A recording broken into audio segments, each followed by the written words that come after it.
জিনিসটা নিচে করেন দুরূদ শরীফ পড়ি আল্লাহুম্মা সাল্লি আলা মুহাম্মাদ ওয়া আলা আলি মুহাম্মাদ কামা সাল্লাইতা আলা ইব্রাহিম ওয়া আলা আলি ইব্রাহিম ইন্নাকা হামিদুম মাজিদ اللهم بارك على محمد وعلى آل محمد كما باركت على إبراهيم وعلى آل إبراهيم إنك حميد مجيد اللهم صل وسلم وبارك عليه নুরুল উলুম দারুল আবরার কওমি মাদ্রাসার উদ্যোগে আয়োজিত হাফেজ ছাত্রদের পাগড়ি প্রদান উপলক্ষে অনুষ্ঠিত আজকের এই মুবারক ইসলামী মহাসম্মেলনে উপস্থিত আছেন মাহফিলের মুহতারাম সভাপতি আমাদের শ্রদ্ধাভাজন বড় ভাই আলহাজ মোহাম্মদ নুরুল ইসলাম সাহেব, উপস্থিত আছেন অত্র প্রতিষ্ঠানের প্রতিষ্ঠাতা মুতাওয়াল্লি আমাদের সকলের অত্যন্ত শ্রদ্ধাভাজন এই মাদ্রাসার সকল খেদমত আঞ্জাম দেওয়ার মূল বটগাছ আলহাজ নুরুল হুদা সাহেব, উপস্থিত আছেন এই পরিবারের বহু আমাদের প্রিয় ভাইজান প্রিয় মানুষজন, উপস্থিত আছেন আমাদের বৃহত্তর উত্তরখানের নেতৃস্থানীয় আকাবির উলামায়ে কেরাম, হাজারাত মুরব্বী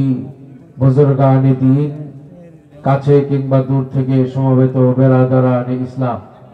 আল্লাহ তাআলার অশেষ মেহেরবানি যে তিনি আমাদেরকে আল্লাহর রাসূলের কথা শোনার জন্য বলার জন্য আমাদের আজকের এই মাহফিলে দেশের বরেণ্য উলামায়ে কেরামের জবান থেকে কথা শুনবার তৌফিক আল্লাহ দান করেছেন, মজলিসে আসার জন্য আল্লাহ সুযোগ করে দিয়েছেন।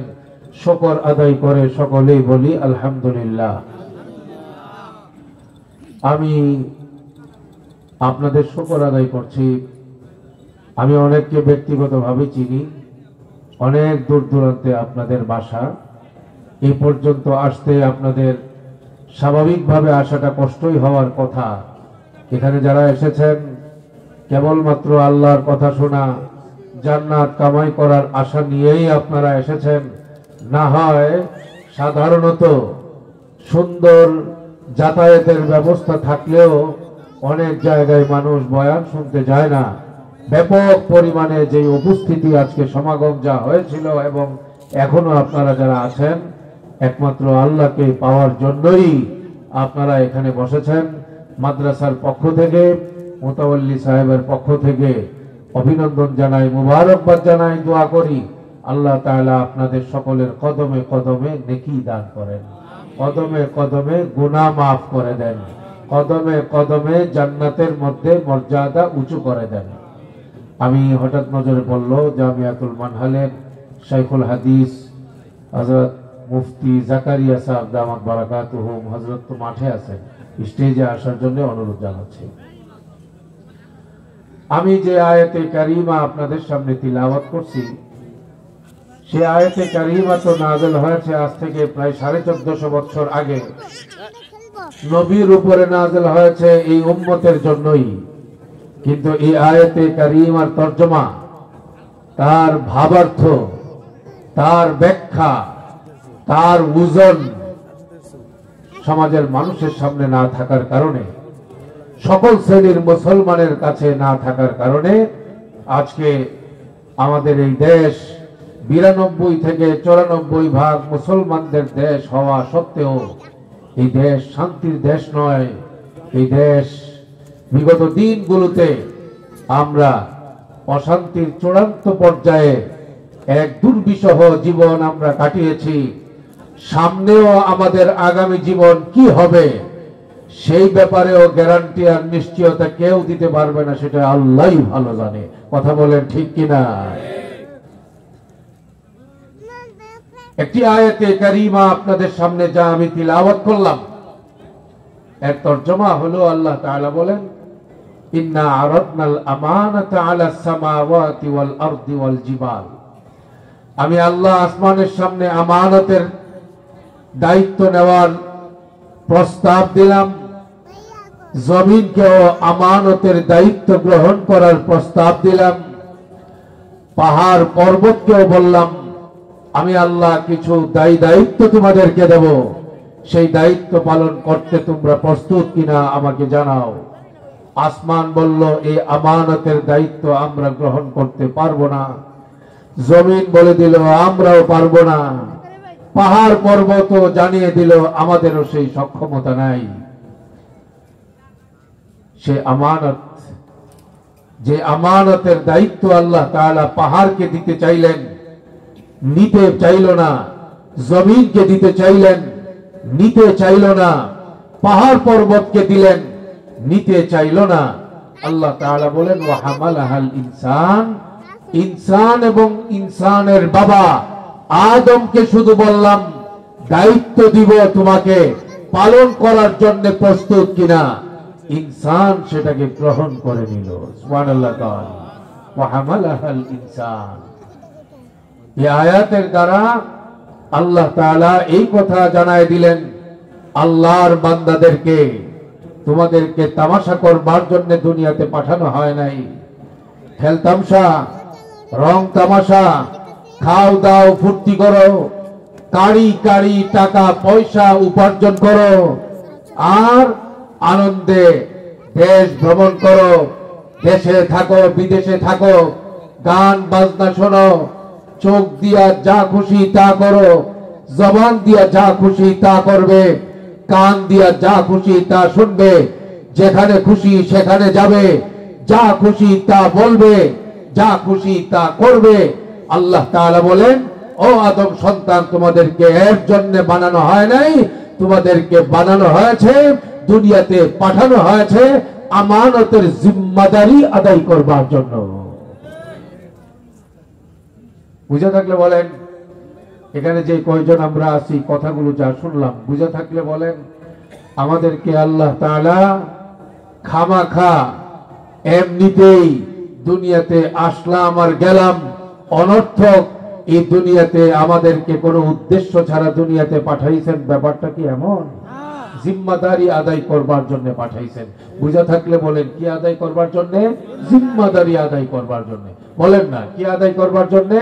জিম্মাদারি আদায় করবার জন্য।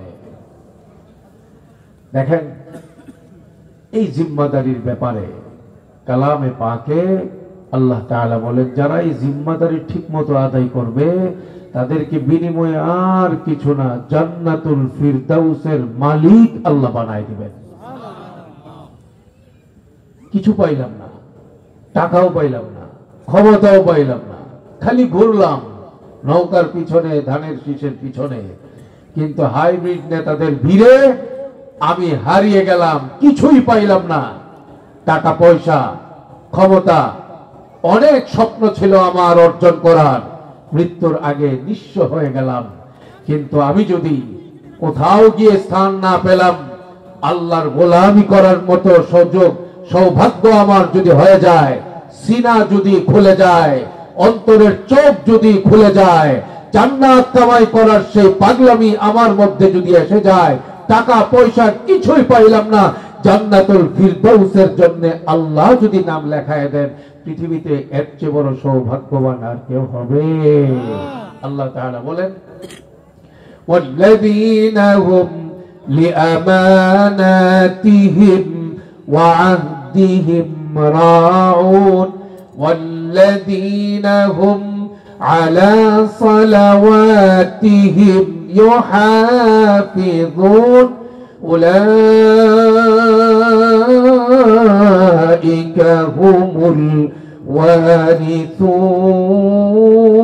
ওয়ারিসুন الذين يرثون الفردوس هم فيها خالدون।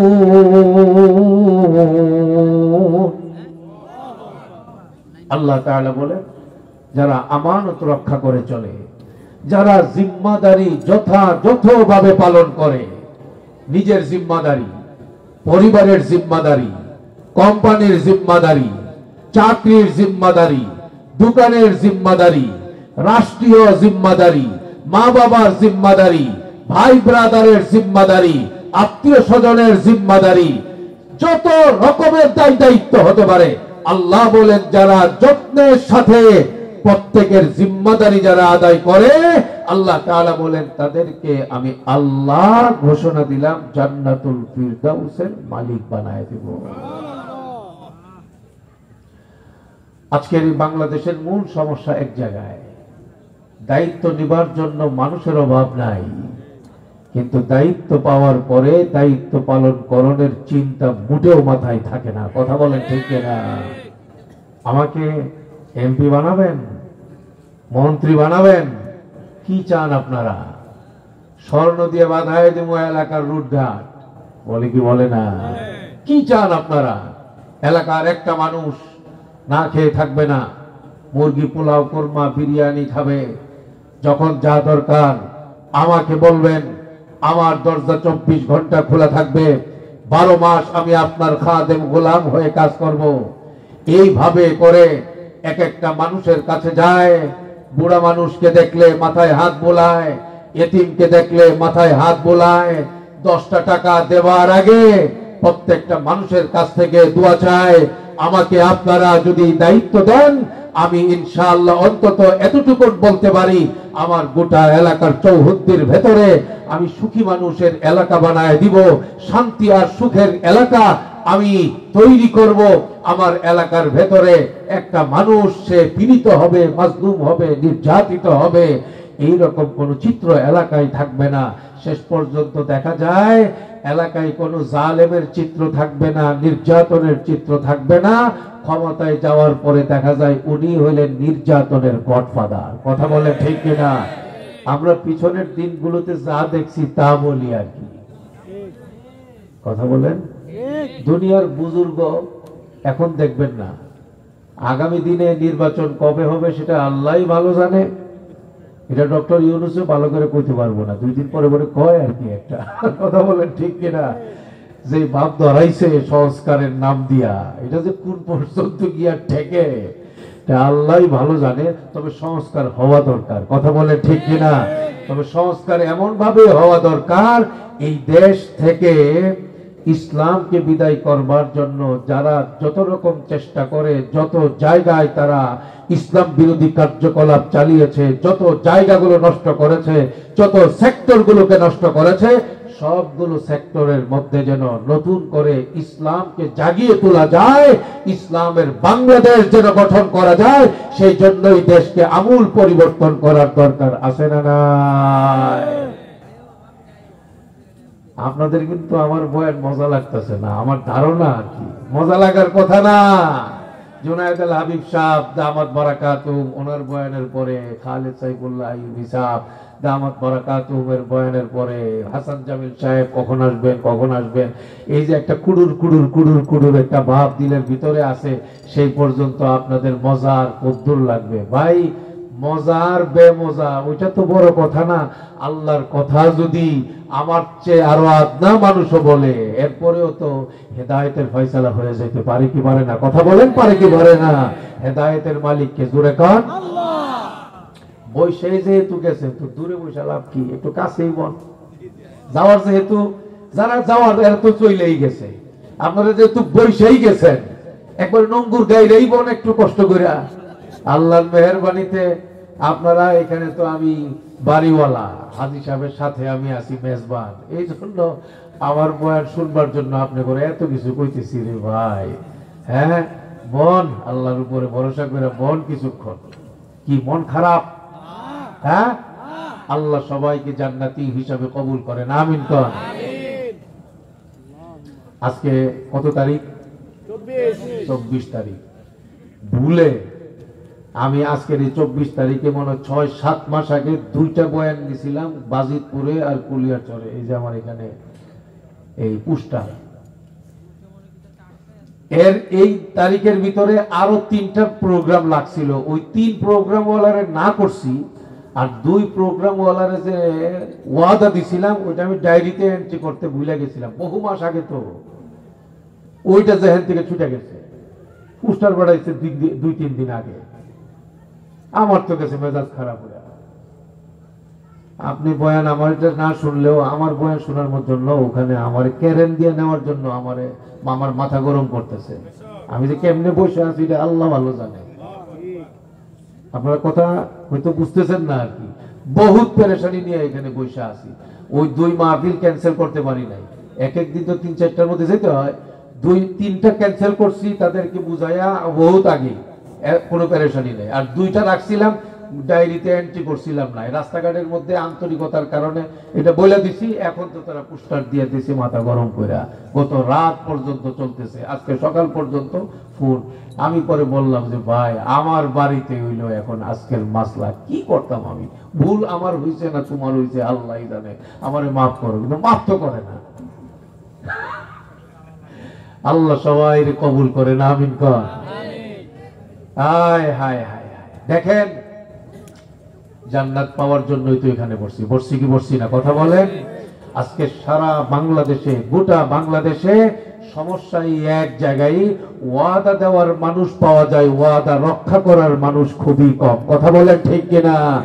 জায়গায় জায়গায় আপনি দেখবেন কথা বড় মধুর, কথা বড় মিষ্টি, কিন্তু যখন ওয়াদা পূরণ করার সময় আসে তার চেহারাটা আস্তা একটা দাজ্জালের মতো মনে হয়। এরকম আছে না নাই? এই জন্য জান্নাত কামাই করব, জান্নাত কামাই করব এই রকম খালি মুখে মুখে বললে হবে না। জান্নাতি আমল করে দুনিয়া থেকে বিদায় নিতে হবে। জান্নাতি একটা গুরুত্বপূর্ণ আমল হলো ওয়াল্লাযীনা হুম লিআমানাতিহিম ওয়া আহদিহিম রাউন ওয়াল্লাযীনা হুম على صلواتهم يحافظون أولئك هم الوارثون الذين يرثون الفردوس هم فيها خالدون।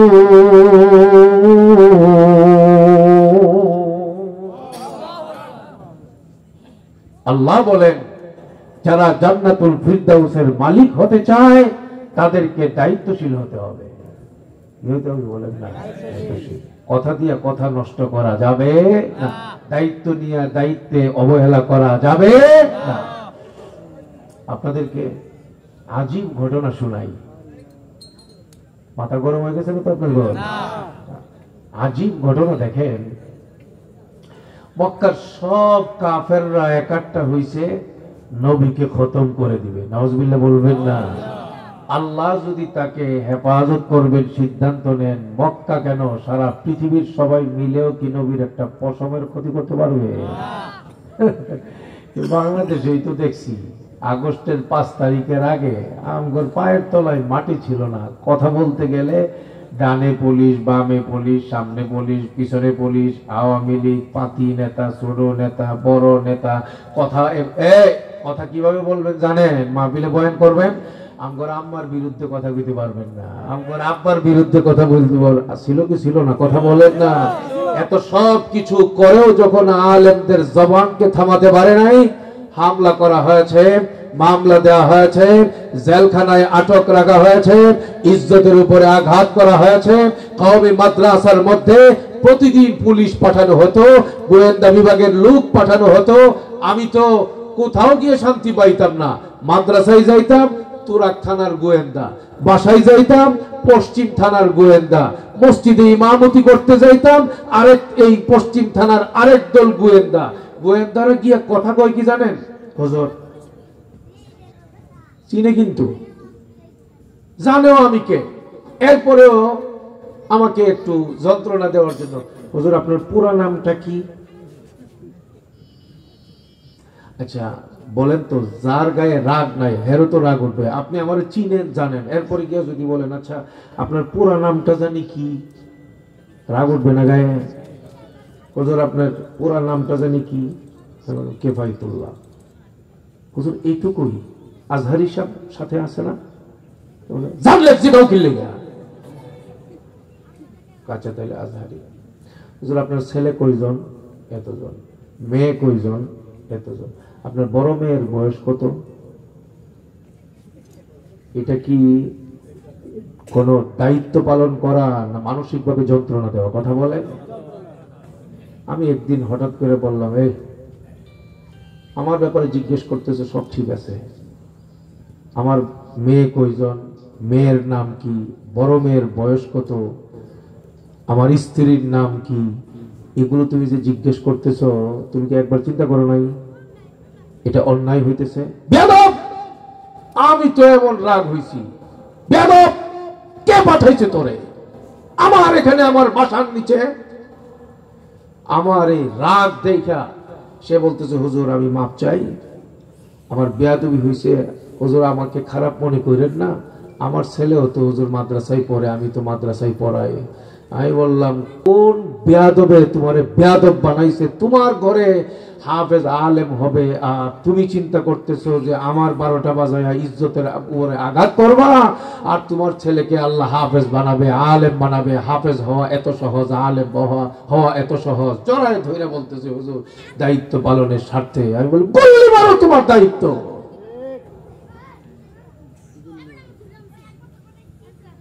বহু চেষ্টা করা হয়েছে, লাঞ্ছনা বঞ্চনার সীমা পরিসীমা ছিল না। উদ্দেশ্য একটাই ছিল, এই বাংলাদেশে সবাই থাকবে, মুসলমান থাকতে পারবে না, সবাই থাকবে, আলেম থাকতে পারবে না, সবাই থাকবে, সব ধর্ম থাকবে, সঠিক ইসলাম থাকতে দেওয়া হবে না। সেই জন্য কাদিয়ানীদেরকে ময়দানে নামিয়ে দেওয়া হয়েছে, হিজবুত তাওহীদকে ময়দানে নামিয়ে দেওয়া হয়েছিল। আমরা যতই বলেছি, আমাদের কোনো কথাই কান দেওয়া হয় নাই। আলেমদের এলেমকে নষ্ট করবার জন্য, জনগণকে আলেম থেকে দূরে সরাবার জন্য, আলেম ওলামাদের মধ্যে ফাটল ধরাবার জন্য, মুসল্লিদের মধ্যে ফাটল ধরাবার জন্য, মুসলমানদের ঐক্যবদ্ধ শক্তিকে ধ্বংস করবার জন্য সেই বিগত পলাতক সরকার, পতিত সরকার, তারা ইচ্ছা করে ইসলামকে ধ্বংস করবার জন্য ইহুদিদের প্রেতাত্মা সাদিয়ানি সন্ত্রাসী গুন্ডা বাহিনীকে ময়দানে নামাইছে। চেষ্টা বহুত করেছে। চেষ্টা এটাই ছিল, এই দেশের মধ্যে ইসলামী অঙ্গনে যেন গোলযোগ লেগেই থাকে, আলেমরা যেন শান্তির কোনো বারান্দায় যেতে না পারে। কিন্তু আলহামদুলিল্লাহ আল্লাহ দেখায় দিছে, অস্ত্র, গোলাবারুদ, জনবল যা কিছু আছে সবকিছুর চেয়ে বেশি শক্তিশালী আলেম ওলামা এবং আল্লাহ ওয়ালাদের শেষ রাত্রের চোখের পানি। কথা বলেন ঠিক কিনা? আগস্টের 5 তারিখের আগে বহু চেষ্টা করেও আলেমদেরকে থামাতে পারে নাই। শেষ পর্যন্ত যারা চাইছিল থামাইতে, তারাই থেমে গেছে। আলেমরা আগের চেয়েও বেশি শক্তিশালী। কথা বলেন ঠিক কিনা? আগামী দিনেও এই দেশে যারা ক্ষমতায় আসতে চায়, ক্ষমতায় নির্বাচন করে ক্ষমতার মস্তদে বসতে চাইবে, তাদের জন্য গাইডলাইন এই দেশের পক্ষ থেকে এটাই থাকবে, ইসলামকে মাইনাস করে, আলেমদেরকে মাইনাস করে যারা দেশ চালাবার চিন্তা করবে, তাদেরও শেষ রক্ষা হবে না। বলছিলাম যে কথা, মক্কার কাফেররা সকলে মিলে নবীকে খতম করার সিদ্ধান্ত নিচ্ছে। নাউজুবিল্লাহ বলবেন না? এটা কি সম্ভব? আল্লাহু ইয়াসিমুকা মিনান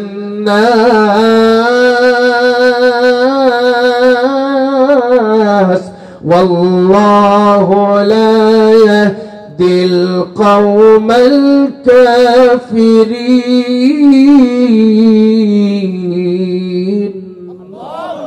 ওয়াল্লাহু ইয়াসিমুকা মিনান নাস। আল্লাহ তাআলা বলেন, হে নবী, আল্লাহ আপনাকে সকল শত্রুদের হাত থেকে রক্ষা করবেন। পৃথিবীর কোন শত্রু আপনাকে খতম করবে এই সাহস, এই শক্তি তাদের হবে না। মক্কার কাফেররা চেষ্টা করার কোনো ত্রুটি করে নাই। সকলে মিলে ঐক্যবদ্ধ ভাবে নবীজির বাসভবন ঘেরাও করলো। রাতের বেলায় তারা সিদ্ধান্ত নিল, পুরা মক্কা এলাকার যত নেতৃস্থানীয় সর্দার মাতবর টাইপের লোকজন আছে, সবাই মিলে সিদ্ধান্ত নিল, আমরা বাসভবন ঘেরাও করব, ঘুমের মধ্যে আক্রমণ করব না। তারা সিদ্ধান্ত নিল, নবী যখন ঘুম শেষ করে, আরাম বিশ্রাম শেষ করে ঘর থেকে বের হবেন, তখন আমরা একযোগে নবীর গায়ে আক্রমণ করব, নবীকে দুনিয়া থেকে বিদায় করে দেব। নাউজুবিল্লাহ। ঘেরাও করছে, ভিতরে নবীজি আছে। হযরত আলী রাদিয়াল্লাহু তাআলা আনহুকেও নবীজি সাল্লাল্লাহু আলাইহি ওয়াসাল্লাম আগের থেকেই কামরার মধ্যে শুয়ায় রাখছেন, শ্বশুর আর মেয়ের জামাই। গোটা এলাকা কর্ডন হয়ে গেছে, ঘেরাও হয়ে গেছে ঘর। আল্লাহু আকবার, জোরে কোন আল্লাহু আকবার, জোরে চিল্লায়া ঈমানি আওয়াজ দিয়ে কোন আল্লাহু আকবার।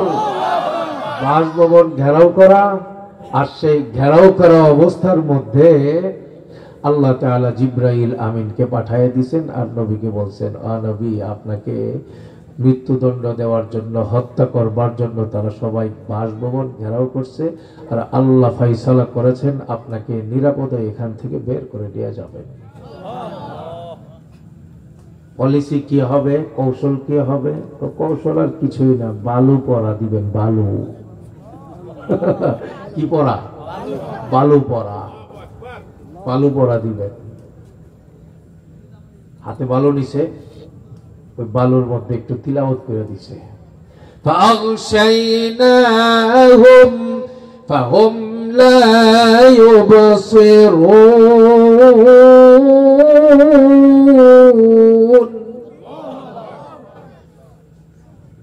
এই আয়াত তিলাওয়াত কইরা বালুর মধ্যে ফু দিছে। ফু দিয়া নবীজি সাল্লাল্লাহু আলাইহি ওয়াসাল্লাম হাতের মধ্যে বালু নিছে। হযরত আলীকে বলছেন, আলী, আমি চলে যাব আল্লাহর হুকুমে, তোমাকে একটা দায়িত্ব পালনের জন্য এখানে রেখে যাচ্ছি। ওই দায়িত্ব পালন শেষ করে তুমিও আমার সঙ্গে চলে আসবা মদিনায়। তারা আমাকে হত্যা করার জন্য ঘেরাও করছে। আলী, চতুর্দিকে মানুষ ঘেরাও করছে আমাকে হত্যা করার জন্য। আমি চলে যাব, এখনই আল্লাহর হুকুম হয়েছে। আমার খাটে তুমি আমার গায়ের চাদরটা তোমার গায়ে উড়ায়া তুমি শুয়ে থাকো। কি বলেন, যেখানে মৃত্যুর ভয় আছে সেখানে আমি আমার নিজেরে বাঁচাইলাম আর আপনারা ওখানে শোয়াইয়া দিলাম। আপনি কি এরকম কোন ঝুঁকি নেওয়ার জন্য প্রস্তুত থাকবেন কোনদিন? কিন্তু হযরত আলী রাদিয়াল্লাহু তাআলা আনহুকে নবীজি বললেন, আমার জায়গায় তুমি শুয়ে থাকো। হযরত আলী শুয়ে থাকলেন আর বললেন, আমি যখন থাকবো না, এলাকার মানুষগুলো আমাকে হত্যা করার জন্য আসবে। আসার পরে আমাকে যখন পাবে না, তখন তোমাকে পাবে। তুমি কোনো ভয় পাও না, তারা কেউ তোমার একটা পশমের ক্ষতি করতে পারবে না।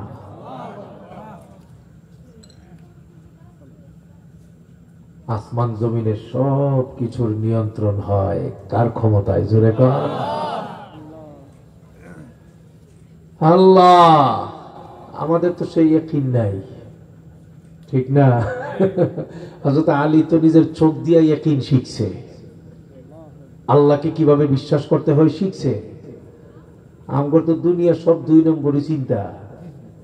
আল্লাহর কথা বিশ্বাস হয় কম, নেতার কথা বিশ্বাস হয় বেশি। কথা বলেন ঠিক কিনা? আল্লাহর শক্তি বিশ্বাস হয় কম, ডাক্তারের হাতের পাওয়ারের শক্তি হয় বেশি, বিশ্বাস হয় বেশি। আমি আপনাদের তো কষ্ট না হইলে একটা কি ইচ্ছা কইতে মন চাইতেছে, বলবো না? বসে যেহেতু গেছেন আর তো যাইবেন না, ভাবসাব মনে হইতেছে কি ছাড়া বলি। দেখেন, আমি হাটাজারি মাদ্রাসায় ফতোয়া বিভাগে যেই বছর পড়ি, সেই বছরে তখনকার সময়ে বিএনপি সরকার ক্ষমতায় ছিল। আওয়ামী লীগ সরকার তাদেরকে ক্ষমতা থেকে নামাবার জন্য অসহযোগ আন্দোলনের ঘোষণা দিয়েছিল। সেই সময়ে আমি বিশেষ প্রয়োজনে, খুব বেশি না হলেও মোটামুটি এমনি প্রয়োজন, রিস্ক নিয়ে, ঝুঁকি নিয়েই অসহযোগ আন্দোলনের ভিতরে আমি বাড়িতে আসবো। চিটাগং থেকে সিদ্ধান্ত আমার, মন টিকতেছে না, আসতে হবে আমার বাড়িতে। হাটহাজারী বাস স্ট্যান্ডে আসলাম, এসে দেখি কিচ্ছু নাই। গাড়ি ঘোড়া দেখলেই দলীয় লোকরা তারা ইট পাটকেল নিক্ষেপ করে, জানের ভয়ে গাড়িওয়ালারাও তারা গাড়ি ছাড়ে না। হঠাৎ দেখলাম একটা বেবি ট্যাক্সি আছে, ডাকতেছে, এ ভাই চিটাগাং শহরত শহরত শহরত, চিটাগাংয়ের ভাষায়, হ্যাঁ টাউনে যাবে কে, শহরে যাবে কে, এরকম ডাকতেছে। আমি বললাম ভাড়া কত? বললো যে 10 টাকা। উঠলাম, আর কোনো যাত্রী নাই, জানের ভয়ে আর কোনো যাত্রী পাওয়া যাচ্ছে না। অনেক পরে যাত্রী একখান পাওয়া গেছে, কিন্তু মন বড় খারাপ আমার। এইরকম যাত্রীর সাথে শহর পর্যন্ত 1-1.5 ঘন্টা কেমনে বসে থাকবো, আমার বড় দুশ্চিন্তা লাগলো। ওটা উপরে একটা চাদর, নিচে আর একটা চাদর, আর অনেক লম্বা করে চুল। দেখতে মনে হয়েছে আমার যে এটা ভিন্ন কোনো তরিকার লোক হবে। সে আমাকে দেখার পরেও তার মনে হয়েছে আমি তার গ্রুপের লোক না। আমিও নিশ্চিত হয়ে গেছি এটা অন্য দলের লোক। বেবি ট্যাক্সির মধ্যে বসলাম, আমার দিকে তাকাইলে আমি অন্য দিকে তাকাই, আমি ওর দিকে তাকাইলে সে অন্য দিকে তাকায় থাকে। এইরকম ভাবসাব করতে করতে বাইজিদ বুস্তামি নামে একটা মাজার আছে না, নাম শুনছেন? বাইজিদ বুস্তামি মাজার বরাবর যাওয়ার পরে আমার সাথে যাত্রী বলল, একখানা থিও, দাঁড়াও। দাঁড়াইছে গাড়ি, আমাকে নামায় দাও। নামছে। আল্লাহ, এই সাদা কাপড় পড়ুয়া, লম্বা বাবরি চুলওয়ালা, পান খাইতেছে, চেহারাও সুন্দর, আস্তে করে চলে যায়, টাকা পয়সা দেওয়ার খবর নাই। ট্যাক্সিওয়ালা বেবিওয়ালা জিজ্ঞেস করতেছে, ভাই আমার টাকাটা ভাড়াটা দিলেন না? যাত্রী বলতেছে, কি বললি? ভাড়া?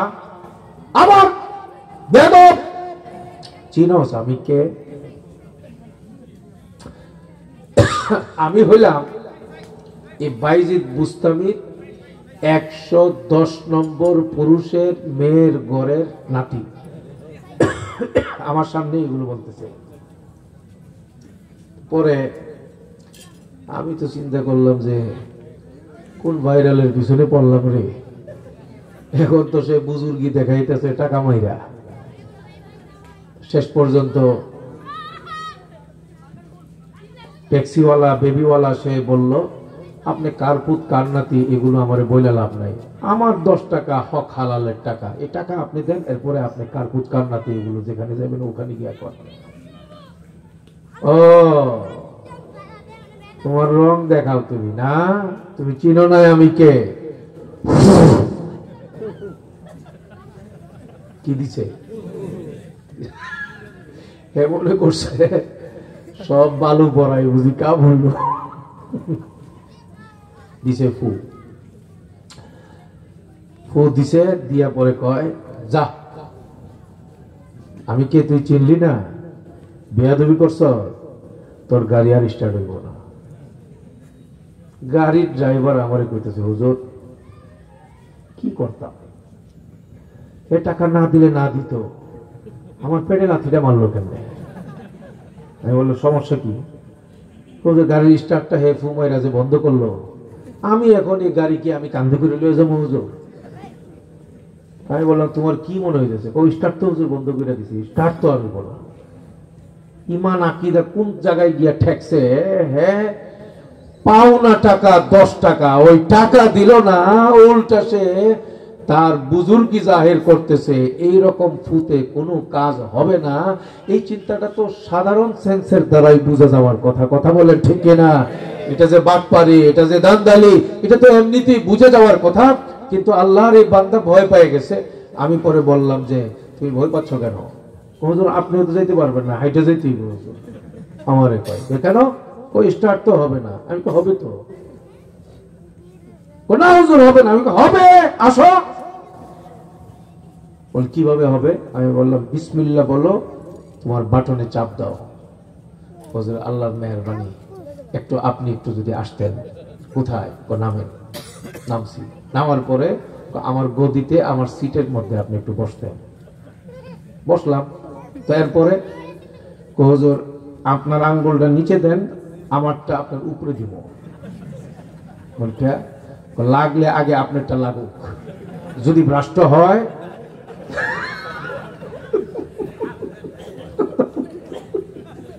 যদি বললে আপনি আগে মরবেন, এরপরে আগে শেষ পর্যন্ত আমি বললাম যে ঠিক আছে, আঙ্গুল রাখো। আঙ্গুল নিচে দিলাম, রাখেন। এরপরে আমি আমারটা দিয়া এরপরে তারটা লাগাইয়া একসাথে দুইজনে মিলা বিসমিল্লাহ বইরা চাপ দিছি। আপনি কি মনে করেন স্টার্ট হইব না? হয়েছে তো। স্টার্টটা হওয়া মাত্র কই হুজুর 2 মিনিট বাপ বেডি ধইরা আমি এখন আপনার সামনে আইনা হেরে কি পরিমাণ সাইজ করিয়ে কার ফুট কার নাতি আমি এখন দেখাবো। আমি বললাম না রে ভাই, এই জাতীয় বন্দ্রা, এই জাতীয় ভণ্ডামি বাংলাদেশের সব মাজারের মধ্যেই চলে। মাইজ ভান্ডারে যাইবা সেখানে এগুলো চলে, দেওয়ানবাগে যাইবা সেখানে এই ভণ্ডামি চলে। ভেলকিবাজি ছাড়া কোরআন হাদিসের কোনো কিছুই ভণ্ডদের মাজারে পাওয়া যায় না। কথা বলেন ঠিক কিনা? আরেকটা এটার সাথেই আরেকটা কথা আছে, আপনাদের যদি বেশি দেরি না হয়ে যায় তাহলে ওই কথাটাও যোগ করা দরকার। এই কথা যেটা বললাম এর দ্বারা মনে হবে যেন আমি আল্লাহর ওলি যারা বুজুর্গ মুত্তাকি আমি মনে হয় তাদের বিরোধিতা করতেছি না। বুঝবার জন্য একটা দৃষ্টান্ত আপনাদেরকে দিলাম, আর এটাকে পরিষ্কার করবার জন্য আরেকটা উপমা আপনাদের সামনে আনতে হবে, নাইলে ভুল বুঝাবুঝি তৈরি হতে পারে। বলবো সেটা হলো বাংলাদেশের একজন বিখ্যাত আল্লাহর ওলি, বিখ্যাত বুজুর্গ শাইখুল হাদিস ছিলেন হযরত মাওলানা ইহসানুল হক সন্দীপী রাহমাতুল্লাহি আলাইহি, আওলাদে রাসূল সৈয়দ কুতবুল আলম হুসাইন আহমদ মাদানী রাহমাতুল্লাহি আলাইহির ছাত্র এবং খলিফা হযরত ইহসানুল হক সন্দীপী রাহমাতুল্লাহি আলাইহি আমাকে নাতি বলতেন, আমি ওনাকে দাদা দাদা বলতাম।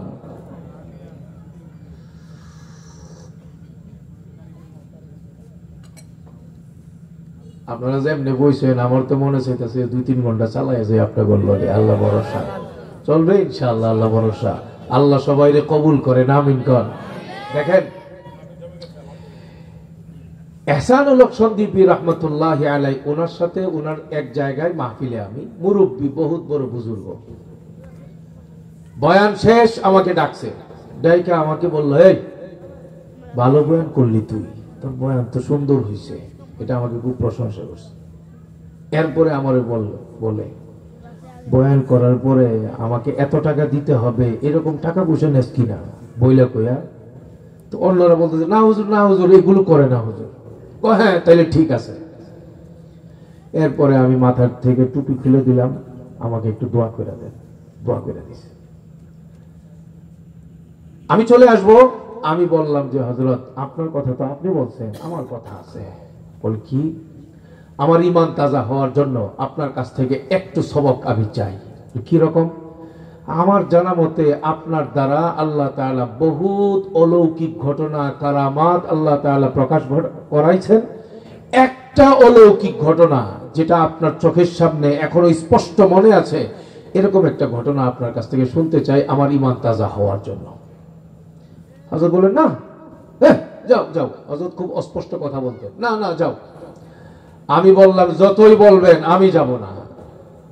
বাধ্য হয়ে তিনি আমাকে বললেন, শুনবেন নাকি কথাটা?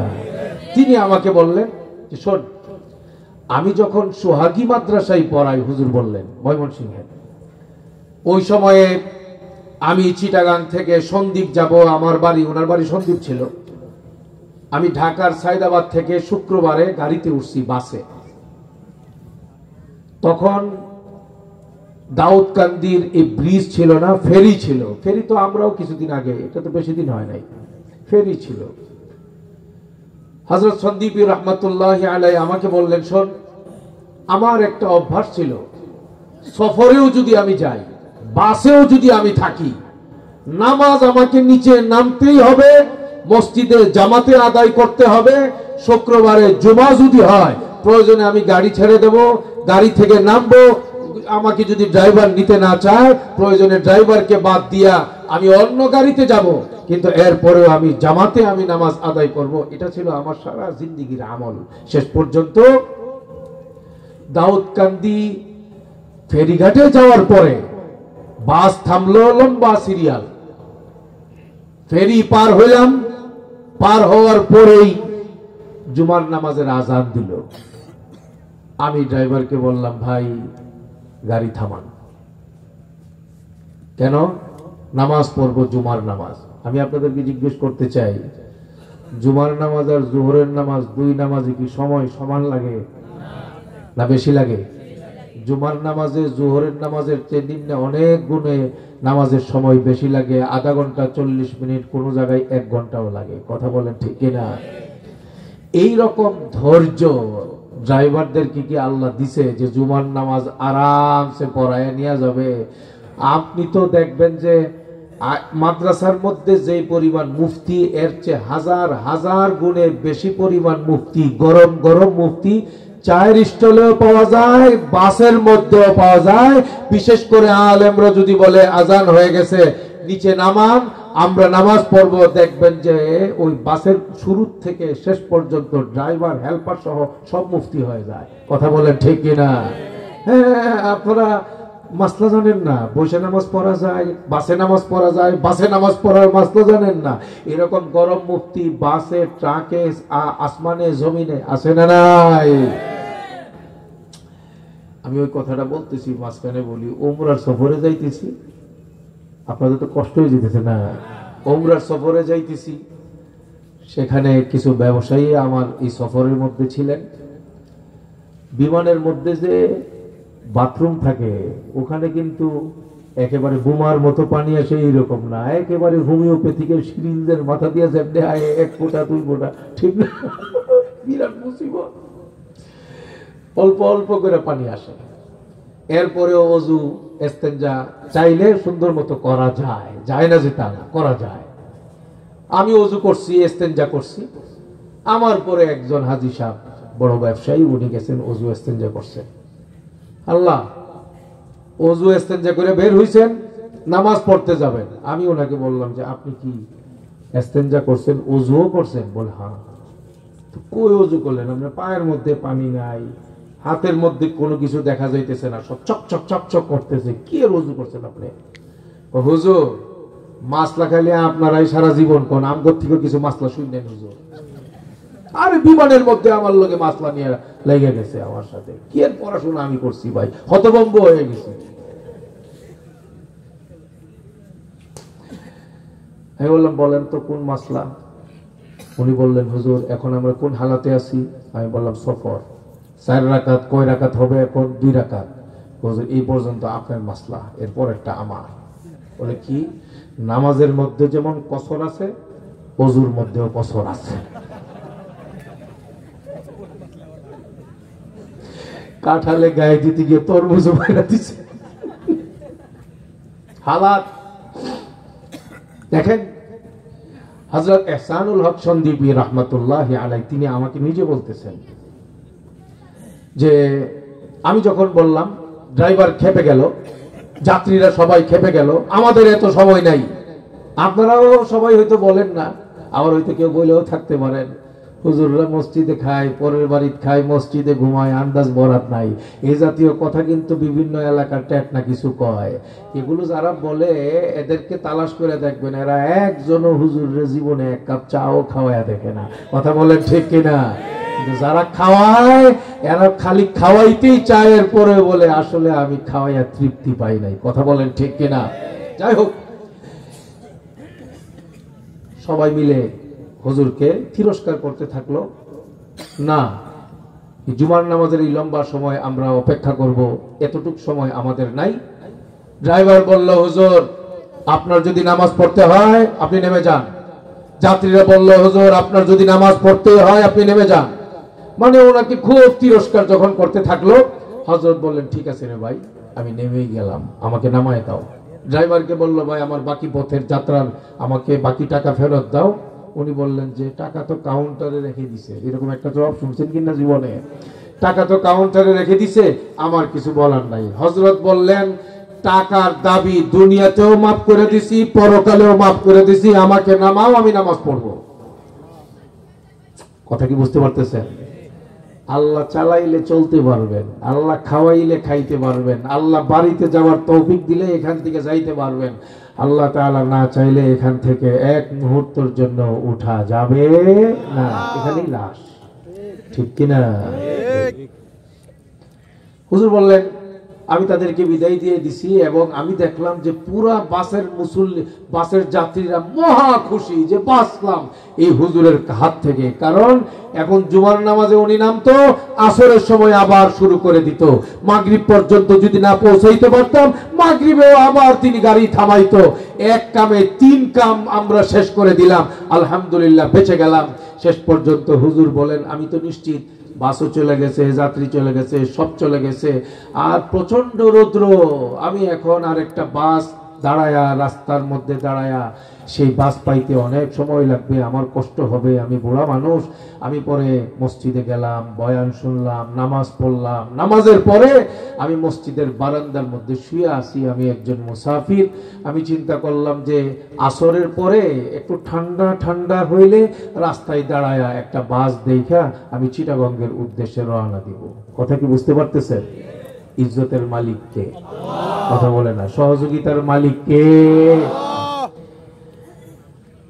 নামাজ শেষ, হুজুর শুইছেন।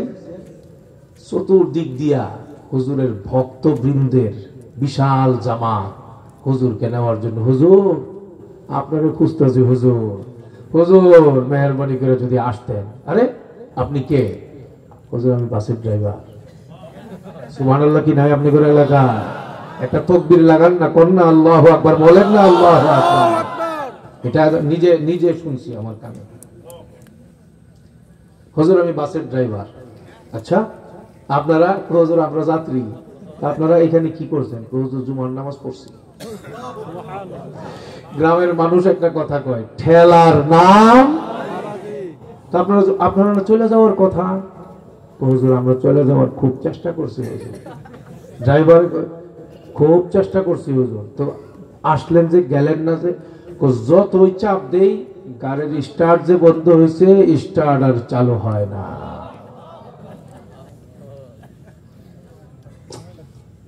হযরত সন্দীপী রহমাতুল্লাহি আলাইহি তিনি বলেন, আমার তখন আশঙ্কা দেখা দিল হঠাৎ করে তাদের ঈমানের সমস্যা দেখা দেয় কিনা, আমার পায়ের মধ্যে সিজদা করা শুরু করে কিনা, অবস্থা খুব খারাপ। সেই সময় হুজুর বলেন, হে কি বলে না বলে, হ্যাঁ কি বলে, মানে খুব ধমক দেওয়া শুরু করলেন, না কি বলো না বলো। হুজুর কথা একটাই, গাড়ির স্টার্ট হচ্ছে না, কোনোভাবেই যাওয়ার মতো কোনো কায়দা নাই, একটু যদি আসতেন। তাইলে চলো। গেছে, যাত্রীরা সবাই বসছে। ড্রাইভারকে বলছে কি করব বলো। হুজুর আপনি স্টার্ট করবেন। আমি বহুত চেষ্টা করছি, কাজ হয় নাই। হুজুর বললেন না, তুমি স্টার্ট করবা। তুমি নিশ্চয় কোনো একটা কাজে ভুল করছো, সেই কারণে স্টার্ট হয় নাই। হুজুর আমি তো কোনো ভুল করি নাই হুজুর, আমার তো লাইন সব ঠিক আছে। তুই তুই করে বলে, হুজুর তুই যতবার চাপ দিছ বিসমিল্লাহ বলছিলি না? এই বিসমিল্লাহ বলছ না যে, এই জন্য স্টার্ট হয় নাই। বিসমিল্লাহ কর, বিসমিল্লাহ কর। বিসমিল্লাহ বলছে, চাপ দিছে। এখন আপনি কি মনে করেন স্টার্ট হবে না? স্টার্ট হয়ে গেছে, আরামসে চলে গেছে। যারা আল্লাহর ওলি, আল্লাহর সাথে যাদের আত্মার সম্পর্ক, আল্লাহকে মানার জন্য জীবন যারা ওয়াকফ করে, সেই মানুষদেরকে সহযোগিতা করেন কুদরতি ভাবে। কে সহযোগিতা করেন? সুরে কর। দেখেন মক্কার সব কাফেররা নবীর বাসভবন ঘেরাও করছে। আপনাদের মনে আসেনি কথা? ভুলেই গেছি, মনে আছে নাকি আপনাদের কথা? মক্কার কাফেররা বাসভবন ঘেরাও করছে। জিবরাইল আলাইহিস সালাম নবীকে বললেন, নবী বালু পরালন।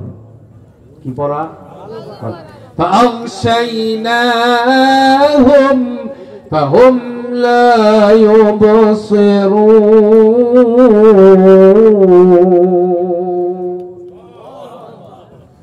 নবীজি সাল্লাল্লাহু আলাইহি ওয়াসাল্লাম এই বালুর মধ্যে ফু দিছে। ফু দিয়া হযরত আলীরে বলছে, আমি যাই, আমার পরে তুমি আমার দায়িত্ব পালন করবা, এরপরে তুমি আসবা, তোমার এই এই দায়িত্ব আমি তোমাকে দিয়ে গেলাম। আচ্ছা ঠিক আছে।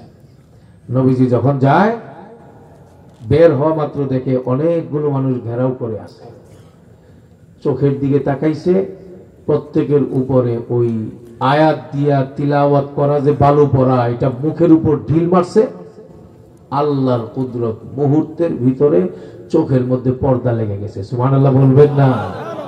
10 মিনিট আগেও দেখতো, 10 মিনিট পরে এখন অন্ধ। চশমা লাগাইলেও কোনো কাজ হবে না। নবী এখন যায়, জোরে একটা তাকবীর লাগান তো, কোন তো আল্লাহু আকবার ইমানি আওয়াজ দিয়ে কত। নবী যখন যায়, যাওয়ার সময় নবী এইরকম করে, এই জায়গা তো আরে জায়গা আমার না মারবার লেগে আছে। সুবহানাল্লাহ বলবেন না? কার ক্ষমতা জোরে বের হওয়ার সময় এক একজন গুতা দিয়ে দিয়া নবী যায়, কিন্তু অনুভূতি শক্তিটা পর্যন্ত নাই। এই রকম মুর্দার মতো করে কবরস্থান বানায় দিয়েছেন আল্লাহ, আর এমন ভাবে তাদেরকে কবরস্থানের মতো বানাইছে আল্লাহ তাআলা যে নবী যতক্ষণ পর্যন্ত নিরাপদ জায়গায় গিয়ে আশ্রয় না নিছেন ততক্ষণ পর্যন্ত চোখ দিয়ে কিচ্ছু দেখে না। وما رميت إذ رميت ولكن الله رمى وليبلي المؤمنين منه بلاء حسنا।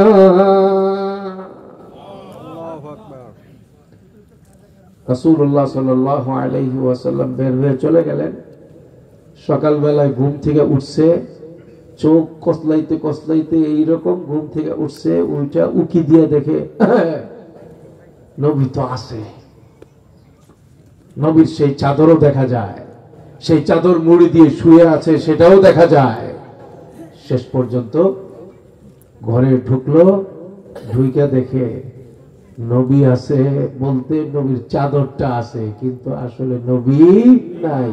চাদর খুলে দেখে হযরত আলী রাদিয়াল্লাহু তাআলা আনহু শুয়ে আছেন। হযরত আলীকে বললেন, কি ব্যাপার, নবী কই? চলে গেছে, আপনি এখানে দায়িত্ব পালন করতে আসি। সুবহানাল্লাহ বলবেন না? দায়িত্ব মানি হাবিবে পাক সাল্লাল্লাহু আলাইহি ওয়াসাল্লাম আমাকে কিছু জিম্মাদারি দিয়ে গেছেন।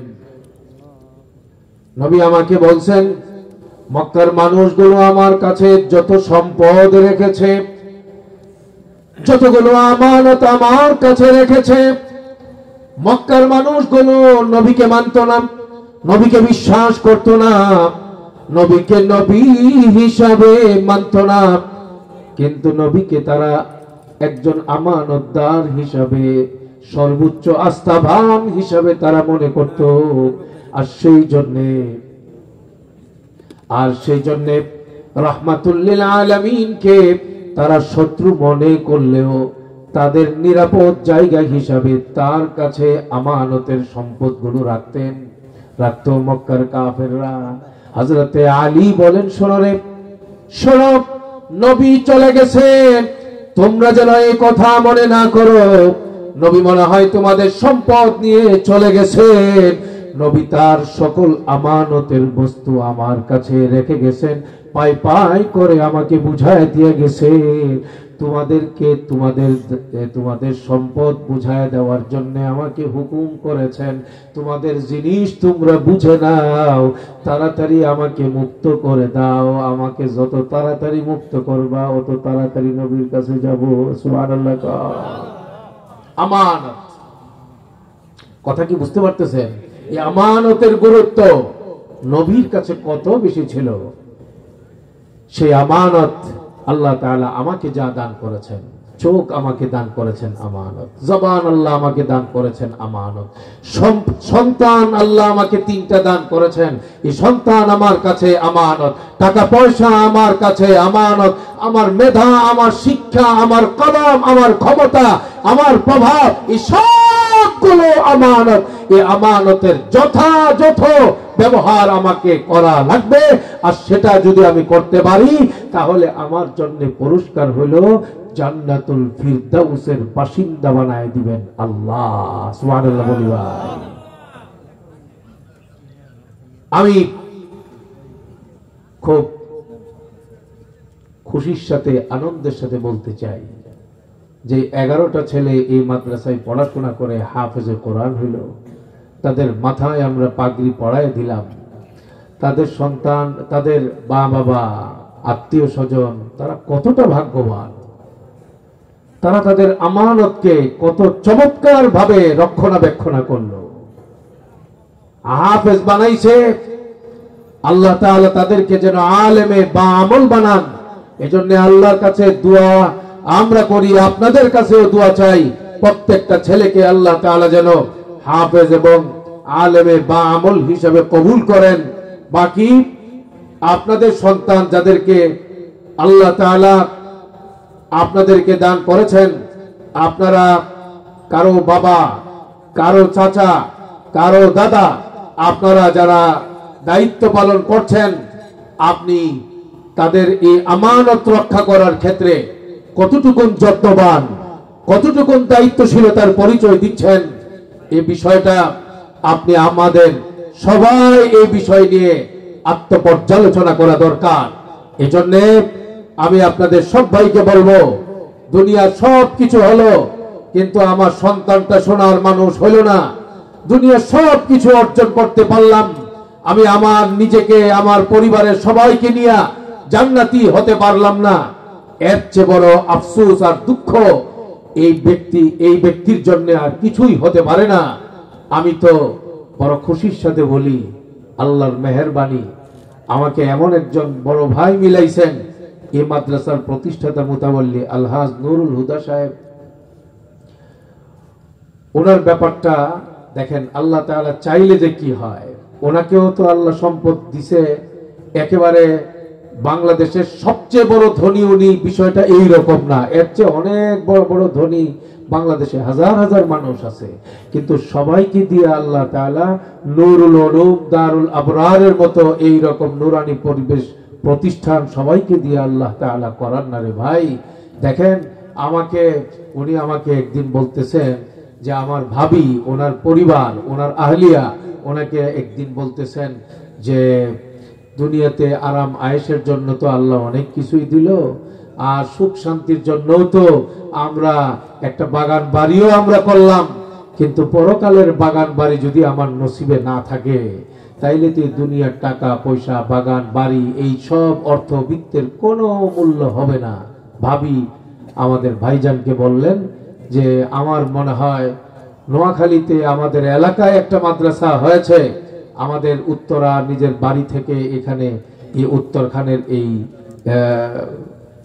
করাইহাটি এলাকায় একদম কাছে, এই বাগান বাড়িটার মধ্যে একটা মাদ্রাসা করার চিন্তা করতে পারো কিনা, পরকালের এই জান্নাতের সুবাতাস আমরা যেন পাই, জান্নাতের বাগান বাড়ির মালিক যেন হতে পারি, সেই জন্য একটা মাদ্রাসা করা যায় কিনা একটু দেখো। তো শেষ পর্যন্ত উনি যখন এই কথা বললেন, হাজী সাহেব আমাকে বললেন, আমারও চিন্তা এবং আপনার ভাবিরও চিন্তা যে একটা মাদ্রাসা এখানে করা যায় কিনা। শেষ পর্যন্ত হাজী সাহেব আমাকে নিয়ে আসলেন এখানে। আসার পরে আল্লাহ তাআলার মেহেরবানি, প্রথমে অল্প জায়গা, এরপরে বড় জায়গা, এরপরে এখন যতটুকু দেখতেছেন পুরা জায়গা, সেই জায়গার মধ্যে মাদ্রাসা হবে, মসজিদ হবে। হাজী সাহেব এবং বাচ্চার আম্মা, তাদের মধ্যে এখন প্রতিযোগিতা, আমি এই পরিমাণ টাকা দিব, উনি বলেন আমি এই পরিমাণ টাকা দিব। এই যে একটা প্রতিযোগিতা, আল্লাহ তাআলা কারো টাকাকে কবুল করলেই সেটা হয়। টাকার যে আমানত, সেই আমানতের জিম্মাদারি আল্লাহ তাআলা তাদেরকে দিয়া করাচ্ছেন। আলহামদুলিল্লাহ বলেন না আলহামদুলিল্লাহ। ছোট ভাইজান এখানে সভাপতির চেয়ারে বসে আছেন, তিনিও তার ভালোবাসার এই প্রতিষ্ঠানকে আগায় নেওয়ার জন্য এই মাদ্রাসার দায়িত্ব পালন করছেন এবং এই মাদ্রাসার মধ্যে তার প্রিয় প্রতিষ্ঠানকে বড় করবার জন্য তিনিও যতটুকু সম্ভব আর্থিক সহযোগিতা করে যাচ্ছেন। মোট কথা, তারা তাদের এই অর্থের যে আমানত, সে আমানত রক্ষা করবার জন্য একে অপরের সাথে কাঁধে কাঁধ মিলাই আছেন। আমি শুধুমাত্র তাদের সাথে, তাদের পাশে শুধুমাত্র কিছু হুকুম পালনের জন্য আমি আসি। এই কাজটা যেন একটু আগায়, আমার সামান্য একটু সহযোগিতা আল্লাহ তাআলা যেন কবুল করে, আমার নাজাতের ওসিলা বানায়, সেজন্য আমি তাদের পাশে আছি। এবং তারা আমাকে ভালোবাসেন, আমি তাদেরকে ভালোবাসি। সেই জায়গা থেকে আমাদের এক জায়গায় চলা। আমি তাদের জন্য দোয়া চাই, আল্লাহ তাআলা যেন তাদের সবাইকে, পরিবারকে জান্নাতি পরিবার হিসেবে কবুল করেন। আমাদের আলহাজ নুরুল হুদা সাহেবের একটি মাত্র ছেলে, নাম আবরার, সে মালয়েশিয়াতে পড়াশোনা করে। আজকে তার অনেক মন খারাপ, গত বছরও ছিল এই মাহফিলে থাকা, তার একটা বায়না ছিল, বিশেষ প্রয়োজনে আসতে পারে নাই, সেখানে পড়াশোনার কারণে। আল্লাহ তাআলা যেন তাকে এবং তার ভাই বোন যারা আছে সবাইকে জান্নাতি হিসাবে কবুল করেন, সেজন্য আপনাদের কাছে দোয়া চাই। আমি রাত যে আমার এখানে SMS আসতেছে যে এখানে কনকর্ড আছে মনে হয়, এখানে একটা এলাকা আছে না, যে কনকর্ড মার্কেট ওইসব এলাকা আছে লেক সিটির এখানে, ওখানে মনে হয় এক মাহফিল আছে। ওই মাহফিলে উনি মাহফিল শেষ করে উনি এখানে আসতে চান। এতটুক রাত পর্যন্ত আমরা এখানে ওনার অপেক্ষা করা, উনি ওখানে বয়ানের মধ্যে আছেন, শেষ করে তারপরে এখানে আসবেন। আমার মনে হয় এত লম্বা সময় ওখানকার বয়ান শেষ করে এখানে আসা, আমার মনে হয় যে আর লম্বা না করে আমরা এখানেই শেষ করব ইনশাআল্লাহ। ওনার জন্য দোয়াই থাকলো, ওনাকে আমি বলেই দিব ওখানকার বয়ান উনি শেষ করে ওনার মতো করে আরামসে ওনার যেটা করলে ভালো হয় সেটা করবেন। আমরা শেষের দিকে আসছি, আখিরি মোনাজাত হবে। আখিরি মোনাজাতের পরে আপনাদের সকলের জ্ঞাতার্থে বলছি, আমাদের এশার নামাজটা বাকি আছে। আমরা মসজিদে নামাজ যদি হয়ে থাকে তো হইল, আর যদি না হয়ে থাকে মসজিদে, আমরা মসজিদ এবং মাঠে মিলে আমরা নামাজ আদায় করব। ভাই কেউ না যাই, কেউ না যাই, আমরা একটু বসি। আমি আমাদের হাজী সাহেব আছে না এখানে? হ্যাঁ, হাজী সাহেব আসছে না? জি, আমরা আখিরি মোনাজাত করব এবং আমরা একসঙ্গে এখানে নামাজ আদায় করব। এখন আমি আমাদের মুহতারাম হাজী সাহেব অত্র প্রতিষ্ঠানের মুতাওয়াল্লি আলহাজ নুরুল হুদা সাহেবকে অনুরোধ করব আমাদের এলাকাবাসী, মাদ্রাসার হিতাকাঙ্ক্ষী, মাদ্রাসার অভিভাবক সকলের উদ্দেশ্যে কিছু বলার জন্য। এখানে দেন চেয়ারটা,